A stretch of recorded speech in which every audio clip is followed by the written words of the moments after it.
நான் வந்து 1/4 kilo boneless chicken எடுத்திருக்கேன். அதில் ஒரு 1/2 ஸ்பூன் அளவுக்கு இஞ்சி பூண்டு பேஸ்ட், மஞ்சள் தூள், தேவையான உப்பு, நல்லா கறி முங்குற அளவுக்கு தண்ணி ஊற்றிடலாம். 2 விசில் விட்டு ஆஃப் பண்ணிக்கலாம். 2 விசில் விட்டு ஆஃப் பண்ணியாச்சு. இதை எடுத்து தனியாக வச்சிடலாம். ஆற வச்சுட்டு நல்லா இதை வந்து இந்த மாதிரி பிச்சு எடுத்துக்கலாம். சிக்கன் வறுவலுக்கு பார்த்தீங்கன்னா ஒரு 2 ஸ்பூன் அளவுக்கு எண்ணெய் ஊற்றிருக்கேன்.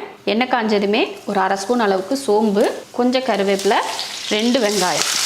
வெங்காயம் வதங்கினமே ஒரு 1/4 ஸ்பூன் இஞ்சி பூண்டு பேஸ்ட், 1/4 ஸ்பூன் மிளகாத்தூள், 1/2 ஸ்பூன் மல்லித்தூள், கரம் மசாலா 1/4 ஸ்பூன், 1 ஸ்பூன் அளவுக்கு சில்லி ஃப்ளேக்ஸ் போட்டுக்கலாம். போட்டுட்டு இதெல்லாம் நல்லா வதக்கி விட்டுருவோம்.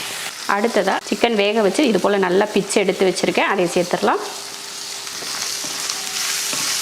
உப்பு சரி பார்த்து கொஞ்சம் உப்பு சேர்த்துட்டு நல்லா வதக்கி விடணும். அதாவது அந்த ஈரப்பதம் இல்லாமல் நல்லா வறுத்து வரணும். அந்த மாதிரி வறுத்துக்கோங்க.